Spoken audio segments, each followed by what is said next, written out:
नमस्कार। आप सुन रहे हैं कहानी गोल्ड। आइए दोस्तों सुनते हैं डॉक्टर पुष्पा सक्सेना जी की लिखी कहानी रिश्ते। रात में फोन से बड़ी ताई की मृत्यु की खबर पा सुमन अपने को रोक नहीं सकी थी। सुबह की फ्लाइट की बुकिंग कराने के बाद एक पल को भी नींद नहीं आ सकी। बचपन से बड़ी होने तक की घटनाएं तरतीब बेतरतीब वार याद आती रहीं। सच तो यह था, भारत से जुड़े नाते में ताई ही एक संपर्क सूत्र बच रही थी। आज से यह सूत्र भी टूट गया। ताऊ जी की मृत्यु के बाद मुकुल भैया की हर कोशिश के बावजूद ताई ने अपना घर नहीं छोड़ा। हार कर मुकुल भैया कनाडा बस गए। अम्मा बाबूजी भी आशीष भैया के साथ नाइजीरिया जा चुके थे। घर के नाम पर तो सबके पास वही घर था जहां ताई अकेली रह गईं या छोड़ दी गई थी। न जाने उनके अंतिम समय में भैया पहुंच पाए या नहीं। मृत्यु की खबर तो किसी पड़ोसी ने दी थी। अब तो पड़ोसी भी सुमन के लिए अजनबी थे। कभी वे सब कितने अपने हुआ करते थे। घर के दरवाजे पर स्त्री पुरुषों के बीच से रास्ता बनाती सुमन ताई के पार्थिव शरीर के पास जा पहुंची। आंगन में तुलसी चेहरा के नीचे गोबर से लिपी धरती पर ताई चिरनिद्रा में सो रही थीं। चेहरे पर वही शांति जिससे सुमन अच्छी तरह परिचित थी। सुमन को देख गोमती चाची आगे बढ़ाईं। आ गई सुम्मी, आखिरी बखत तुझे खूब याद करती रही जीजी। गोमती चाची के सीने पर सिर धर सुमन रो पड़ी। गोमती चाची प्यार से उसकी पीठ सहलाती रह गई। जी भर रो चुकने के बाद सुमन ताई के सिरहाने बैठ गई। पंडित जी गीता का पाठ कर रहे थे।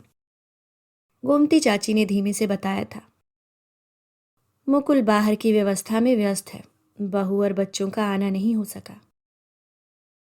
अम्मा बाबूजी के लिए ताई के शव को रोकने की सलाह पर मुकुल भैया ने ना में सिर हिला दिया। गर्मी में इतना देर बॉडी रखना पॉसिबल नहीं है। पहले ही बहुत देर हो चुकी है। अगर ऐसा ही था तो मॉर्चरी में ही बॉडी रखनी थी। मुकुल भैया की बात सही होते हुए भी सुमन को बॉडी शब्द चुभ गया। कुछ देर पहले की सजीव ताई अब बॉडी भर रह गई थी। बचपन से ताई की गोद में खेलते बच्चे आज बड़े हो चुके हैं। राम नाम सत्य के साथ ताई ने इस घर से विदा ले ली। सुमन से नहाने धोने का आग्रह कर गोमती चाची अन्य व्यवस्था में जुट गई थी। बचपन के परिचितों में बस गोमती चाची और गोवर्धन काका ही तो शेष थे। बाकी पड़ोसी अपने अपने बच्चों के साथ कहीं और जा बसे थे। 7 वर्षों में इतना परिवर्तन अप्रत्याशित होते हुए भी सत्य था। सिर से नहाकर बाहर आई सुमन को घर का सन्नाटा काटने सा लगा। मोहल्ले की अधिकांश स्त्रियां रस्म निभा वापस नहाने धोने जा चुकी थीं। रिश्तेदारों के नाम पर था ही कौन। उतनी सी देर में गोमती चाची न जाने कब नहा धो केतली में चाय लिए आ पहुंची थी। केतकी कमरा आंगन धो गोमती चाची के आदेश की प्रतीक्षा में खड़ी थी। आंचल से आंसू पोंछ चाची ने एक कप में चाय उड़ेल सुमन की ओर बढ़ाई थी। ले बेटी, इतनी दूर से आई है, गला सूख रहा होगा। तेरी ताई होती तो। सुमन हिलक कर रो पड़ी। हाथ में पकड़ा कप छलक गया। प्यार भरा हाथ पीठ पर धर गोमती ने सुमन को सहारा सा दिया। चाय का घूंट गले से नीचे उतारती सुमन ने आंसू पोंछ डाले। चारों ओर पसरे सन्नाटे ने सुमन को सहमासा दिया। इस घर से सुमन का बचपन जुड़ा था। ताऊ ताई, अम्मा बाबूजी, मुकुल और आशीष भैया के बीच अकेली सुमन सबकी दुलारी थी। हर तीज त्योहार पर घर में कितनी रौनक हुआ करती। पड़ोस के किशन चाचा, गोवर्धन काका, शांता मौसी, सबके परिवार हवन में इकट्ठा होते। ताऊ जी सब परिवारों के बुजुर्ग माने जाते। तब ये घर सारे मोहल्लों का केंद्र हुआ करता। धनिया आंगन को लीपो चमका देती। बच्चों को वो लंबा हवन खासा उबाऊ लगता, पर ताऊ जी के डर से सबको बैठना पड़ता। राखी पर सुमन की बनाती। राखी बांधने के बदले रुपए देते दोनों भाई अड़ जाते। नहीं देंगे रुपया, ये तो पैसा ऐंठने का बहाना है। आशीष भैया की इस बात पर ताऊ जी नाराज हो जाते। वो डांट पड़ती कि बिना हील हवाला किए दोनों भाई चुपचाप पैसे थमा देते। बाद में भले ही उन पैसों को हथियाने के लिए सुमन की लाख मिन्नतें लड़ाई करते। अपने राखी के रुपयों से सुमन को उन्हें पिक्चर तो दिखानी ही पड़ती थी। तीज पर अम्मा और ताई जी का उत्साह देखते ही बनता। ताई जी को उस दिन बेटी की कमी खलती, पर सुमन का लाड कर वह अपने मन की साथ पूरी कर लेती। गोटा लगी धानी चुन्नी के साथ सलवार सूट में सुमन की सलोनी काया खिल उठती। झूले की ऊंची पेंग पर कितना मजा आता, और बस थोड़ा और ऊपर पहुंच वह सारे आकाश को मुट्ठी में समेट लेना चाहती। तीज के दिन ही लड़कों को महसूस हो पाता कि लड़की होना कितना अच्छा होता है। गौतम ने तो हद्दी कर डाली थी। बहन की साड़ी पहन सुमन को उतनी पेग पर आकाश छुआने चला था। डर कर सुमन की चीख निकल गई। हाथ में पकड़ा झूला न जाने कैसे छूट गया और वह धम्म से नीचे आ गिरी। माथे से निकली खून की धार पूरी चुन्नी भिगो गई। सब दहशत में आ गए थे। हजार हजार गालियां देती शांता मौसी ने गौतम पर ताबड़तोड़ मुक्कों की बौछार कर दी थी। ताई मुश्किल से रोक पाई थी। क्यों मार रही हो शांता? बच्चे की जान ही ले डालेगी। मर जाए तो जान छूटे, अब ये क्या बच्चा है? पूरे 16 साल का हो गया, इसलिए उसे इस तरह धुन रही हो? बहुत हो गया, अब छोड़ो उसे। नहीं मौसी, गलती मेरी है। सुमन इतना डर जाएगी मैंने नहीं सोचा था, मुझे माफ कर दो माँ। गौतम का स्वर गंभीर था। बस बस बहुत हो गया, अब भाग यहाँ से। अम्मा ने गौतम को मीठी झिड़की दी थी। सुमन का हाथ अनायास ही माथे के ऊपर की ओर पड़े दाग पर चला गया। अम्मा को हमेशा दुख सालता। लड़की के चांद से चेहरे पर दाग पड़ गया। सुबोध ने भी एक बार कहा था, प्लास्टिक सर्जरी से इस दाग को हटवा क्यों नहीं देती, पर सुमन की इस तरफ कोई रुचि नहीं थी। घाट गए लोग वापस आ चुके थे। गोमती चाची व्यस्त हो उठी। शीला जीजी के अंतिम काम में कोई कमी कसर न रह जाए। पंडित जी के हाथ पांव धुला, नीम की पत्तियां थमा दी गईं। सबका मुंह मीठा कराने के लिए गोमती चाची ने न जाने कब मोतीचूर के लड्डू मंगा लिए थे। मुकुल भैया के चेहरे पर खींच सी उभर आई थी। मुझे कुछ नहीं चाहिए, मैं नहाने जा रहा हूँ, उसके बाद सोऊंगा, मुझे डिस्टर्ब न किया जाए। पर बेटा 13 दिन तो तुम्हें ही सब नेम धर्म निभाना होगा। मैं यहीं इसी जगह कंबल बिछाए देती हूँ। मुझसे इस सीलन भरे कमरे में नहीं सोया जाएगा। मैं ऊपर जा रहा हूँ, हो सके तो एक कप चाय भेज दीजिएगा। गोमती चाची की बात अनसुनी कर सुमन से चाय की फरमाइश कर मुकुल धड़धड़ा के सीढ़ियां चढ़ गया था। गोमती चाची विस्मित ताकती रह गई। शीला जीजी की आत्मा जब यहाँ आएगी, बेटे को ना पा कितना तड़पेगी। सुमन को याद आया, ताऊ जी के निधन के बाद पूरे 13 दिन ताई धरती की शैया बना फलाहार पर रही थीं। दबी जुबान से अम्मा ने खाट पर सोने की बात कही तो ताई ने दृढ़ता से ना में सिर हिला दिया था। आज ताई की आत्मा की शांति के लिए कौन विधि विधान पूरे करेगा? सुमन को तो पहले ही पराया धन कह हर काम से अलग किया जाता रहा है। अचानक किसी परिचित आवाज ने सुमन को चौंका दिया था। क्यों मौसी, पड़ गई ना सोच में? मुकुल भैया की जगह मैं तैयार हूँ, बिछाओ कुर्शैया। हमारे मुकुल भैया 7 समंदर पार से दौड़े आए हैं, कितना थक गए होंगे, ये तो सोचा होता मौसी। अपने आनंदी चेहरे के साथ सामने गौतम खड़ा था। कुर्ते पजामे के ऊपर शॉल ओढ़े गौतम के चेहरे पर उम्र शायद अपना असर डालना भूल गई थी। ये भली कही, बेटे की जगह पड़ोसी को रस्म निभाने की बात पहली बार सुनी। गोमती का स्वर खिन्न था। जब ताई ने मुझे बेटे की जगह दी तो ये फर्ज भी मुझे ही निभाना है मौसी। बोलो क्या करना है? गौतम अब गंभीर था। पूरे 13 दिन धरती की शैया पर सोकर नियम से फलाहार पर रह पूजा पाठ करनी होगी। तू मांस मछली भच्छी कर सकेगा? मैं क्या कर सकूंगा उसकी चिंता छोड़ दो मौसी, तुम मुकुल भैया को देखो। बड़ा पुण्य पाएगा गौतम। शीला जीजी की आत्मा को शांति मिले भगवान। अपने दोनों हाथ जोड़ सिर से लगा गोमती चाची ने अदृश्य को प्रणाम किया। स्तब्ध सुमन ताकती रह गई। जिस गौतम का इस घर में वैसा अपमान किया गया, वही आज ताई के पुत्र का कर्तव्य निभाने आगे बढ़ाया था। शरीर से कुर्ता उतारते गौतम की दृष्टि सुमन पर पड़ी थी। हाथ ठिठक से गए। सुमन ने दृष्टि झुका ली थी। सुमन बिटिया, चल तू भी घड़ी भर आराम कर ले, तब तक इसके लिए मैं आसन बिछा दूं, पंडित जी आते ही होंगे। निशब्द सिर झुकाए सुमन कमरे से बाहर चली गई, पर पीठ पर गड़ी 2 आंखें उसे अंदर तक उद्वेलित कर गईं।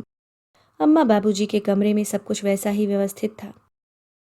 जेठानी देवरानी में अच्छी पड़ती थी। अम्मा बाबूजी के नाइजीरिया चले जाने के बाद भी ये कमरा उनके नाम पर सजा सवरा रहा। उसे किराए पर या किसी और प्रयोजन के लिए इस्तेमाल की बात ताई ने शायद कभी नहीं सोची। अम्मा के पलंग पर लेटी सुमन को जोरों की रुलाई आ रही थी। अपने इस घर में कभी उसने ऐसा अकेलापन महसूस नहीं किया। दोनों भाई पढ़ाई के लिए बाहर चले गए, तब भी अम्मा ताई और मोहल्ले की चाची मौसी के बीच वह कभी अकेली नहीं थी। अतीत का एक नाम याद करने में सुमन को संकोच क्यों हो रहा था? गौतम ने क्या कभी उसे अकेली रहने दिया था? हमेशा छाया बना गौतम। सुमन का खालीपन भरता रहा। कभी तो उसकी मौजूदगी पर सुमन खींच जाती, अनचाहे ही वह उसका अंगरक्षक बन जाता। साथ की लड़कियां जब गौतम का नाम ले उसे छेड़ती तो सुमन को सचमुच नाराजगी होती। सुमन की पसंद लायक गौतम में था ही क्या? विधवा माँ का इकलौता बेटा, उस पर जमीन जायदाद के नाम पर सिर पर 2 कमरों का छोटा सा मकान भर उसकी पूंजी थी। पढ़ाई लिखाई में सामान्य गौतम से किसी को ज़्यादा अपेक्षाएं नहीं थी।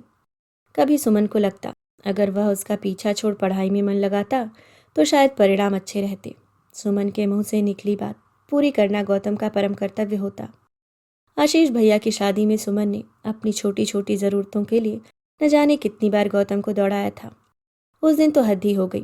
पूरे काम निपटा, गौतम खाने बैठा ही था कि सुमन को याद आया। शाम को पार्टी में पहनने वाले सलवार सूट के साथ की चुन्नी दर्जी के यहाँ से पीको होकर नहीं आई है। खाना छोड़ गौतम को उठने का उपक्रम करते देख ताई ने सुमन को हल्के से झटका था। छी बेटी, उसे खाना तो खा लेने दे, तेरी चुन्नी भागी नहीं जा रही। गौतम असमंजस में पड़ गया था। सुमन का मुंह तमतमा आया। लाड प्यार में पली सुमन को ताई की उतनी सी बात भी कितनी बुरी लग गई थी। ठीक है, मैं खुद जा रही हूँ, तुम बैठकर पेट भर खाना खा लो। अपमान से गौतम का मुंह काला हो गया था। सामने परोसी खाने की थाली छोड़ बाहर चला गया। तब भी सुमन को अपने किए पर जरा भी दुख नहीं हुआ था। ताई की उतनी सी बात का गुस्सा सुमन ने कई दिनों तक ताई से बात न कर निकाला था। हाँ, इतना ज़रूर था कि उस शाम चुन्नी ओढ़ते उसकी आंखों के सामने गौतम का कातर मुंह एक बार ज़रूर कौंधा था। सच तो यह था, उस घर में गौतम को कभी महत्व नहीं दिया गया। वो सबके काम निपटाता रहे, उससे बस उतनी ही अपेक्षा रखी जाती। आशीष मुकुल भैया की पैंट शर्ट आयरन करने से लेकर उनकी कॉलेज की फीस जमा करने के लिए घंटों लाइन में खड़ा रहता। कुछ भी न देकर गौतम पर सबका अधिकार था। यह अधिकार खुद गौतम ने ही दिया था, लेकिन क्यों? गौतम के मन में उस घर में रहने वालों के लिए कौन सा मोह था? मुकुल भैया की नौकरी लगने की पार्टी में भी गौतम का पूरा ध्यान सुमन पर केंद्रित था। सुमन की प्लेट में कोई सब्जी खत्म हुई नहीं कि उस सब्जी के डोंगे के साथ गौतम हाजिर हो जाता। सुमन झुंझला उठती थी। मेरी प्लेट में आग गड़ाए रखने के अलावा और दूसरा काम नहीं है तुमको? सुमन की सहेलियों की सम्मिलित हंसी पर गौतम संकुचित हो उठा। ऐसा पहली बार नहीं हुआ। सुमन मानो उसके जीवन का चरम लक्ष्य थी। उसके लिए कुछ भी कर पाने में गौतम अपने को धन्य मानता। सुमन के कॉलेज फंक्शन के रिहर्सलों में रोज सुमन को रिहर्सल स्थान पर पहुंचाने और वापस लाने का दायित्व गौतम सहर्ष उठाता। आशीष भैया के पास उन फिजूल कामों के लिए वक्त कहाँ होता था। सच तो ये था, उस घर के लिए गौतम हमेशा एक ज़रूरी ज़रूरत भर था। शांता मौसी के कामों को नकार गौतम उस घर में ही अपना ज़्यादा से ज़्यादा समय बिताना चाहता। एक दिन शांता मौसी ने ताऊ जी से तनुहार की थी, इस पगले को अपनी शरण में ले ले भाई जी, घर में तो इसके पांव ही नहीं टिकते। आपकी दया से कहीं लग जाए तो 4 पैसे का सहारा हो जाए। हाँ हाँ, देखता हूँ, जल्दी ही कोई काम देखूंगा। इंटरमीडिएट पास गौतम को ताऊ जी ने ऑफिस में क्लर्की दिला शांता मौसी का दिल जीत लिया। ऑफिस के बाद गौतम का पूरा समय उनके लिए समर्पित रहता। अचानक एक दिन सुमन गौतम पर बहुत सहृदय हो आई थी। तुम अपनी पढ़ाई पूरी क्यों नहीं करते गौतम? पढ़ने से तुम्हें आगे भी तरक्की मिल सकती है ना। गौतम एकदम सुमन का मुंह ताकता रह गया था। उस दिन के बाद से गौतम ने घर में पढ़ाई शुरू कर दी थी। गौतम ने जब बीए परीक्षा द्वितीय श्रेणी में पास की तो सुमन सचमुच खुश हुई थी। बाबूजी ने पीठ ठोक शाबाशी दी थी। गौतम का उत्साह देखते ही बनता था। पूरे घर को मिठाई खिला, अम्मा ताई ताऊ सबके पांव छू आशीर्वाद लिया था। सुमन को अलग से धन्यवाद देते गौतम का चेहरा लाल हो आया था। एमए के बाद गौतम ने कॉलेज में लेक्चरशिप ले ली थी। घर में उसका आना जाना पूर्ववत था, पर अब गौतम के चेहरे पर आत्मविश्वास की झलक रहती। उससे ऐसे वैसे काम कहने के लिए सबको संकोच होने लगा था। उसकी नौकरी का संतोष उसके पूरे घर में था। शांता मौसी तो ताऊ जी के गुण गाते न थकती। कुछ दिनों में दुबले पतले गौतम के शरीर पर मांस चढ़ाया। गोरे चेहरे पर लाली आते ही गौतम दूसरा ही व्यक्ति लगने लगा था। धीमे धीमे सोच समझकर बात करता गौतम सबको सहज ही आकर्षित करता। मुकुल भैया से गौतम की ज़्यादा ही पड़ती। गौतम में आए परिवर्तन को लक्ष्य कर उन्होंने कहा भी था, क्या बात है यार, अब तो पहचान में ही नहीं आते। गौतम मुस्कुरा के चुप रह गया। सुमन की सहेलियां भी गौतम से बातें करने को उत्सुक रहती, पर वह सबसे मिलकर भी सबसे अलग ही बना रहता। हाँ, सुमन के साथ होते ही उसका चेहरा अजीब चमक से उज्जवल हो उठता। ऐसा नहीं कि सुमन गौतम के इस परिवर्तन से अछूती थी, पर गौतम को लेकर प्यार व्यार की बात उसने कभी नहीं सोची। शुरू से उसे जिस रूप में देखा, उसमें दासत्व का भाव का प्राबल्य होने की वजह से उसके साथ वैसी कोई कल्पना उसके मन में आनी भी असंभव थी। पहले आशीष भैया, फिर मुकुल भैया की शादी के बाद घर में रौनक बढ़ गई। दो दो बहुओं के घर में रहने की वजह से अम्मा ताई को पास पड़ोस में घूमने बतियाने का वक्त ज़्यादा मिलने लगा। दोनों भाभियों के साथ सुमन का वक्त आराम से कट रहा था। पिछले कुछ दिनों से घर के सामने वाले घर में एक नया परिवार आवासा था। धनी माँ बाप का इकलौता बेटा अरुण देखने में भी बेहद आकर्षक था। पहले ही दिन सुमन को अरुण भा गया। अरुण ने एमए प्रीवियस में एडमिशन लिया था। सुमन का हिस्ट्री डिपार्टमेंट और अरुण का पॉलिटिकल साइंस डिपार्टमेंट पास पास ही थे। अक्सर अरुण और सुमन साथ साथ जाने आने लगे थे। साथ ही लड़कियों ने दोनों को लेकर जब छेड़ना शुरू किया तो सुमन का मन मीठी गुदगुदी से भर गया। अरुण को लेकर उसने सपने देखने शुरू कर दिए। अब भाई भाभियों की जगह उसे एकांत भाता था। न जाने क्यों आशीष भैया को अरुण फूटी आंखों न सुहाता। ये लड़का पक्का घाघ है, माँ बाप के पैसों से गुलछर्रे उड़ा रहा है। वो कैसे? मुकुल भैया इन बातों के प्रति अक्सर उदासीन ही रहते। अरे यार, दोस्तों के साथ होटल में शराब पीना क्या अच्छे लड़कों का काम है? अरे छोड़ो यार, आजकल सब चलता है। हम दोनों तो अम्मा की कड़ी देख रेख में पले बुद्धू हैं। आज जमाना कहाँ पहुँच गया, हमें होश भी नहीं। सचमुच ताई की दृष्टि से कोई नहीं छूटता था। उनके मुकाबले अम्मा का ध्यान सिवाय रसोई घर के और कहीं नहीं जाता था। ताई ने किसी को शायद ही कभी डांटा फटकारा, पर उनकी दृष्टि के आगे कुछ भी छिपा पाना संभव नहीं होता। अम्मा की सिधाई का ताई ने कभी फायदा नहीं उठाया। वह उन्हें सच्चे दिल से छोटी बहन का प्यार देती रही। अम्मा भी उनका खूब सम्मान करती। भगवान ने मुझे बड़ी बहन नहीं दी, उसकी कमी जीजी ने पूरी की है। त्योहारों पर पूरे घर के लिए कपड़े बनवाने की जिम्मेदारी ताई पर रहती। घर के दास दासी भी उनकी दया से अछूते नहीं रहते। देवरानी के बच्चों को उन्होंने कभी पराया नहीं माना। उनको तो ले देकर बस एक मुकुल भैया ही थे। बच्चों ने भी कभी अपना पराया नहीं जाना। घर की एकता बनाए रखने में ताई का बहुत बड़ा योगदान था। अक्सर देवर के लिए वह ताऊ जी से भी नाराज हो जाती। बहुत कम बोलकर भी ताई अपनी बात सबसे कह जाती। ताई ने अनजाने ही घर के पुरुषों को घरेलू बातों में दखल अंदाजी करने की जगह अपने पर निर्भर बना लिया था। उनके संरक्षण में किसी को शायद ही कोई शिकायत रही हो। पिछले कुछ दिनों से सुमन कॉलेज से अक्सर देर से आने लगी थी। भोली भाली अम्मा ने उसके देर से आने का भले ही नोटिस न लिया हो, पर ताई ने अचानक पूछ लिया था, क्या बात है सुम्मी, तेरी क्लासें क्या देर तक लगने लगी हैं? सुमन सकपका गई थी। हड़बड़ाहट में ठीक बहाना भी नहीं बना सकी थी। वो नहीं ताई, मैं रीना के साथ चली गई थी ना। अच्छा, तो रीना के यहाँ देर हो जाती है? ऐसा कर, उसका टेलीफोन नंबर दे दे, कभी ज़रूरत पर तुझे बुलाना पड़ सकता है ना। नहीं ताई, रीना के यहाँ फ़ोन नहीं है। देख सुम्मी, हमेशा याद रख, लड़की का चरित्र कांच की तरह होता है। अगर ज़रा सी खरोच भी पड़ जाए तो लाख जतन पर भी नहीं जाता। मेरी बात समझ रही है सुम्मी? जी ताई। पाँव के नख से जमीन को रेतती सुमन सहम गई थी। ताई के निर्देश पर अब कॉलेज से उसे घर ले जाने कभी मुकुल भैया आते तो कभी आशीष भैया। जिस दिन गौतम उसे कॉलेज से घर ले जाने पहुंचा, वह तमतमा आई थी। अच्छा, तो तुम ताई के जासूस हो? घर का भेदी लंका ढाए, कहावत तुम जैसों के लिए ही बनी है। सच मानो सुमन, मैंने किसी से कुछ नहीं कहा। नहीं कहा तो क्या ताई को सपना आया था? मैं तुम्हारी सारी चालाकी समझती हूँ। काश तुम मेरे मन की बात समझ पाती। मुझे क्या पड़ी है तुम्हारे मन में झांकने की। एक बात और सुन लो, अपनी औकात में रहो। मुझसे ऐसी बात कहने की तुम्हारी हिम्मत कैसे हुई? निशब्द गौतम उसके साथ चलता रहा। घर पहुंचते ही सुमन फट पड़ी थी। अगर फिर कभी उस गौतम के बच्चे को मुझे लाने भेजा तो मैं घर नहीं आऊंगी। मुझसे गंदी गंदी बातें करता है। मैं बच्ची नहीं हूँ जो रोज मुझे कोई लाने पहुँचाने जाए। क्या हुआ? मुझे बता, क्या कहा उस बदमाश ने? उसकी इतनी हिम्मत! टांगे न तोड़ दी तो मेरा नाम आशीष नहीं। भैया आवेश में आ गए थे। आशीष, तुम बाहर जाओ। एक बात सुन लो, गौतम की टांगे तोड़ने की बात आज कही सो कह ली। आगे कभी ऐसी बात तुम्हारे मुंह से न निकले। ताई के उस दृढ़ स्वर का भैया प्रतिवाद न कर सके थे, पर सुमन नाराज हो उठी थी। आप बिना जाने उसका पक्ष ले रही हैं। अच्छा, तो अब सुम्मी बिटिया हमें सिखाएगी हम किसके साथ कैसा बर्ताव करें। ताई की उस मुस्कान से सुमन खिसिया गई थी। मीठी माँ शायद उसी स्वर को कहते होंगे।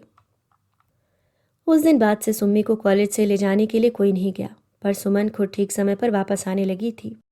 मुकुल भैया को कनाडा में एक अच्छे जॉब का ऑफर मिला था। घर में उल्लास और अवसाद का मिश्रित वातावरण था। पहली बार ताई का मुंह उदास दिखा। जाने के उत्साह में मुकुल भैया ने ताई की वो उदासी अनदेखी कर दी। उनका कहना था वहां जमते ही ताऊ ताई को कनाडा बुला लेंगे। मुकुल भैया भाभी जाने की तैयारियों में जुट गए थे। मौन रहकर ताई उनकी ज़रूरतें पूरी करती रही।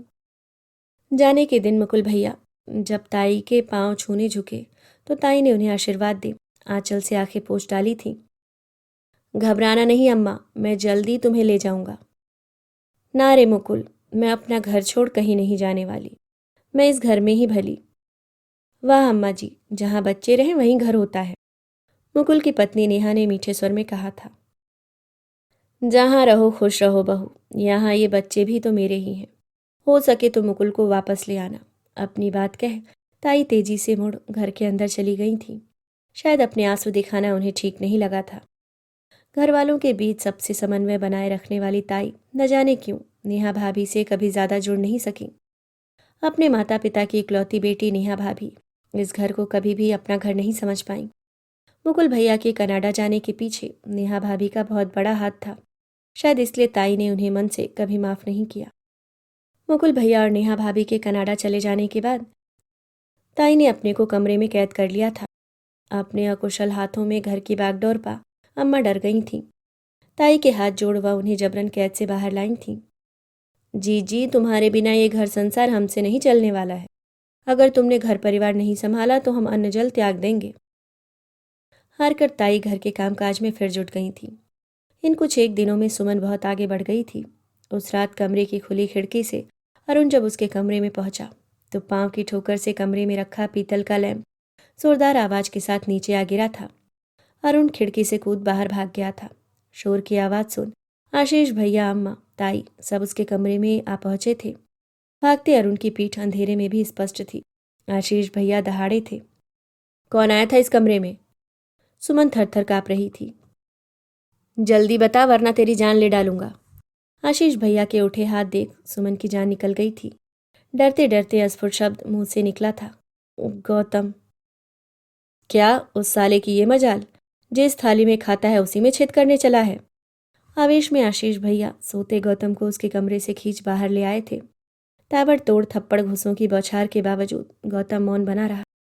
शांता मौसी हाथ जोड़ विनती करती जा रही थी। छोड़ दो बेटा, अभागा जन्मते ही मर क्यों न गया। मैं तो समझी कमरे में सो रहा है। आखिर अम्मा के बीच बचाव से आशीष भैया ने उसे छोड़ा था, पर वह फुफकार रहे थे। खबरदार जो इस घर में फिर कभी पांव भी रखा, टांगे तोड़ दूंगा। उस बीच ताई न जाने कहाँ चली गई थी। अच्छा हुआ ताऊ जी के साथ बाबूजी लखनऊ गए थे। पिछले कुछ दिनों से ताऊ जी को सीढ़ियाँ चढ़ने में बहुत कष्ट होने लगा था। डॉक्टर ने लखनऊ मेडिकल कॉलेज में जांच कराने की सलाह दी थी। अगर वे लोग घर में होते तो शायद गौतम का जिंदा रहना मुश्किल होता। 2 दिन तक घर में मौत सा सन्नाटा छाया रहा। बाबूजी और ताऊ जी के आने से वातावरण और भी बोझिल हो उठा। ताऊ जी को फेफड़े का कैंसर था। सब बातें छोड़ ताई पति की परिचर्या में जुट गईं। अपनी व्यस्तता के बावजूद उन्होंने बाबूजी से जल्दी सुमन की शादी निपटाने की बात दृढ़ स्वर में कही थी। सुमन के लिए लड़का खोजने में बाबूजी को ज्यादा प्रयास नहीं करना पड़ा था। वर्षों पहले इंग्लैंड में जा बसे उनके मित्र को भारतीय पुत्रवधू चाहिए थी। सुबोध को पहली नजर में ही सुमन पसंद आ गई। विदा के समय ताई ने गंभीर स्वर में कहा था, मेरी एक बात गांठ से बांध ले सुम्मी। अपनी गलती छिपाने के लिए कभी किसी दूसरे को अपराधी मत बनाना। ऐसा करने से मन की शांति चली जाती है बिटिया।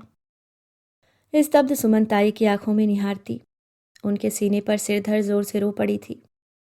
उसका सिर सहलाती ताई ने तसल्ली दी थी। जो गलती हो गई उसे भूल जा सुम्मी, तेरी जगह मैं प्रायश्चित कर लूंगी, मुझ पर विश्वास है ना?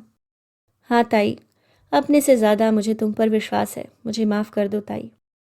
तब ठीक है, शांत मन अपने घर जा, मन पर किसी तरह का बोझ मत ले जाना बिटिया, प्रभु तेरा कल्याण करे। लंदन में पति गृह में सुमन को पूरा प्यार और सम्मान मिला। सुबोध खुले दिल का युवक था, उसे पास सुमन का जीवन खुशियों से भर गया। सब कुछ होते हुए भी सुमन के अंतर में एक ऐसी गांठ थी जिसे सुबोध के साथ शेयर कर पाना असंभव था। कभी रातों में सोई सुमन अचानक जागकर पसीने पसीने हो जाती। लगता उस पर कोई वार कर रहा है, सब उसे चोर कहकर पुकार रहे हैं। सुबोध परेशान हो उठता, पर सुमन बेचैन हो जाती। निरपराध निर्दोष गौतम का वह अपमान क्या क्षम्य था? काश आने के पहले वह उसके पांव में पड़ क्षमा मांग लेती, तो उदार गौतम क्या उसे माफ न करता? अपनी छटपटाहट बेचैनी जीती सुमन एक बेटे की मां बन गई। बेटे का नाम उसने सिद्धार्थ रखा था। सुबोध को वो नाम ज्यादा नहीं जचा था। ये क्या दकियानुसी नाम रख रही हो? कोई नया नाम क्यों नहीं खोजती? यह गौतम सा निष्पाप त्यागी उदार बने, इसलिए ये पुराना नाम ही चलेगा। तुम्हारी मर्जी। उसकी इच्छा देख सुबोध ने बहस नहीं की थी। ताऊ की मृत्यु पर पहुंची सुमन की आंखें गौतम को खोजती रहीं। उस समय ताई से कुछ पूछ पाना बहुत कठिन था। आशीष भैया अपने साथ अम्मा बाबूजी को नाइजीरिया ले जा चुके थे। ताऊ जी की मृत्यु पर अम्मा अकेली ही पहुंची थी। शांता मौसी अम्मा के गले लग रो पड़ी थी। रोते रोते उन्हीं ने बताया कि किसी छात्रवृत्ति पर गौतम अमेरिका गया हुआ था। जिन्होंने उसे इस लायक बनाया, उनके अंतिम दर्शन भी वह नहीं कर सका। सुमन को शांता मौसी ने प्यार से सीने से चिपका पूछा था, सुख से तो है सुम्मी, तेरा बेटा तो एकदम राजकुमार सा लगता है। शांता मौसी की बातों में कहीं कोई शिकवा या शिकायत नहीं थी। सुमन का मन धरती में गड़ जाने को हुआ था। उसकी वजह से देवी तुल्य शांता मौसी और गौतम को व्यर्थ ही कितना अपमान झेलना पड़ा था। किसी को इतनी आसानी से क्षमा कर देना क्या उतना आसान होता है? अनजाने ही झुककर सुमन ने शांता मौसी के पांव छू लिए थे। शांता जैसे घबराकर पीछे हट गई थी। अरे रे रे, ये क्या कर रही है? कहीं बेटियां पांव छूती हैं? काहे पाप चढ़ा रही है बेटिया? शांता मौसी संकुचित थी। देवी देवता के पांव छूने से पाप नहीं चढ़ता मौसी। रुलाई रोकती सुमन कमरे से बाहर चली गई थी। गोमती चाची ने आकर बत्ती जलाई थी। आ सुमन, जरा सा मुंह जुठार ले, भूखे पेट सोएगी तो ताई की आत्मा को तकलीफ होगी। मुकुल तो सुनने वाला नहीं। नीचे सीढ़ियां उतरती सुमन की दृष्टि गौतम पर पड़ी थी। ध्यानस्थ तपस्वी सदृश धरती पर बिछे कंबल पर ताई के कमरे में अकेला बैठा गौतम कोई पुस्तक पढ़ रहा था। सुमन का बहुत जी चाहा गौतम के पास जा अपने अक्षम्य अपराध की क्षमा मांग ले, पर गौतम के पास जाने की हिम्मत नहीं जुटा पाई। चाची, क्या गौतम ताई के पास आता रहता था? अरे तुझे नहीं पता, गौतम तो जीजी का खास बेटा था। उनका अपना बेटा तो 7 समंदर पार जा उन्हें भुला ही बैठा था। शांता मौसी कहाँ है? मोहल्ले की कुछ औरतें तीर्थ यात्रा पर गई हैं, वह भी उनके साथ गई है। जाना तो मुझे और जीजी को भी था, पर जीजी की तबीयत पहले ही खराब हो गई। उनके बिना मैं कैसे जाती? सोचा था अगले बरस हम दोनों जाएंगे, पर भगवान को कुछ और ही मंजूर था। गोमती चाची ने गीली आंखें आंचल से पोंछ सुमन के आगे पड़ोस के घर से आया भोजन परोस दिया था। मुझे भूख नहीं है चाची। अरे बिटिया, ऐसे में किसे भूख लगे है, पर रीति रिवाज तो निभानी ही पड़े है। फिर ये पापी पेट क्या मानेगा? चाची, गौतम ने कुछ खाया? उसे तो 13 दिन फलाहार पर रहना है। शांता बीबी जी ने बड़े पुण्य किए थे, ऐसे बेटे को जन्म दिया। लाख कहने पर भी आज तक शादी नहीं की है। माँ के साथ पूरे मोहल्ले की सेवा करता है। भगवान उसे लंबी उम्र दें। गोवर्धन काका की आवाज़ पर गोमती बाहर चली गई थी। सुमन सोच में पड़ गई थी।